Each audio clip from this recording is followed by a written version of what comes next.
Les sanctions quant au gaz sont-elles crédibles? Peut-on se permettre de ne plus lui en acheter, a fortiori les Allemands? Voilà. Et si lui fermait? Très bonne question. Et la réponse est non, les sanctions face au gaz ne sont pas crédibles du tout. S'il y a bien une arme que la Russie a, c'est l'arme du gaz. C'est pas pour rien que Poutine a attaqué en hiver. Parce qu'en hiver, on n'avance pas vite, mais les pays européens ont beaucoup plus besoin du gaz russe.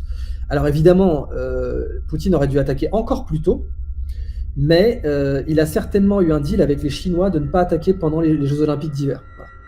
Donc il y avait le côté ne pas distraire de cet événement qui est majeur des Chinois. La soft power pour eux c'est super important. Hein. Passer pour des leaders culturels pour les Chinois c'est méga important. Ils en sont encore très loin mais ils sont très patients. Et donc réellement Poutine a attaqué en hiver aussi pour maximiser le levier du gaz. Donc non, par rapport au gaz les sanctions ne sont pas crédibles, sauf la France.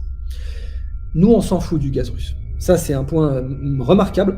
Nous, en France, on se contrefout du gaz russe. Parce que même si on a déconné sur le nucléaire, même si on a fermé des centrales, réellement, les pipelines ne vont pas jusqu'à chez nous, ça va jusqu'à Mannheim, je ne sais plus quelle ville allemande, et en Italie aussi. Mais le gaz russe n'est pas vital pour nous. Vladimir Poutine veut-il envahir d'autres pays après l'Ukraine?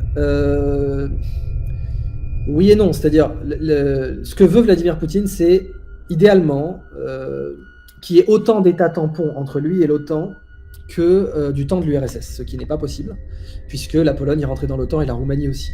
Sauf, comme j'expliquais dans ma vidéo précédente, c'est possible que si l'OTAN s'effondre. Voilà. Donc si l'OTAN s'effondre, parce que les États-Unis s'effondrent, et que l'OTAN c'est les États-Unis, il n'y a pas d'OTAN sans les États-Unis, si l'OTAN s'effondre, là, oui, Poutine pourrait être très tenté d'envahir d'autres pays, parce que son objectif, c'est de repousser les frontières, de créer des États tampons, des États finlandisés entre la Russie et le reste de l'Europe. Donc oui, c'est envisageable si l'OTAN s'effondre.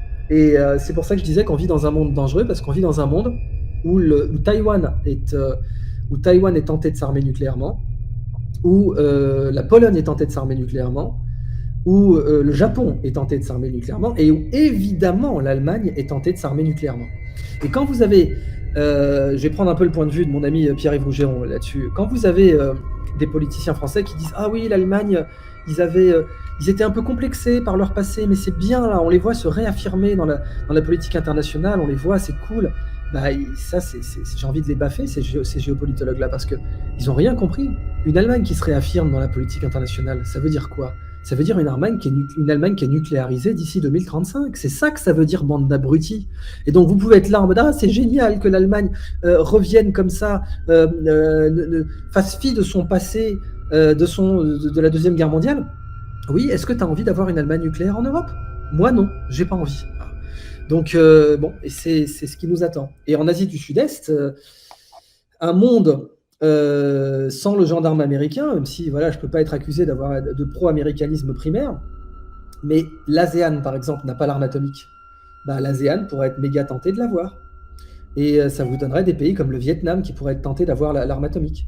Parce que au bout d'un moment, si la Chine envahit Taïwan, Taïwan n'est pas rentré dans l'ASEAN spécifiquement pour ne pas faire chier la Chine, si la Chine envahit Taïwan, le Vietnam va être très très tenté d'avoir l'arme atomique. Donc un monde où il y a plus de pays nucléaires est évidemment un monde plus dangereux. Quel est l'intérêt pour Poutine de garder la mainmise sur un pays en ruine qui rentrera obligatoirement en résistance permanente? Quel intérêt de rester dans ce bourbier pour lui et la Russie? Très bonne question, et la réponse c'est aucun. Poutine ne voulait pas tenir l'Ukraine.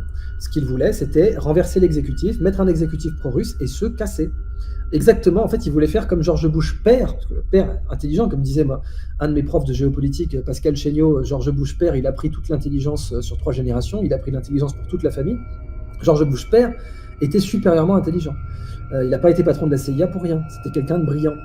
Et George Bush père avait parfaitement compris qu'il ne fallait pas occuper Bagdad. C'est évident pour y aller, il avait parfaitement pigé ça.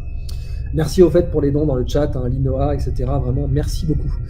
Donc voilà, George Bush père avait pigé qu'il ne fallait pas occuper Bagdad. Son fils, qui, comme chacun sait, n'est pas le couteau le plus affûté du tiroir, a occupé Bagdad. Pourquoi? Parce qu'il y avait des intérêts économiques privés, pas américains. Les Américains n'avaient aucun intérêt à occuper Bagdad. Mais le Carlyle Group, donc le groupe de Dick Cheney, etc., à Liberton, ils avaient évidemment un intérêt majeur à occuper Bagdad.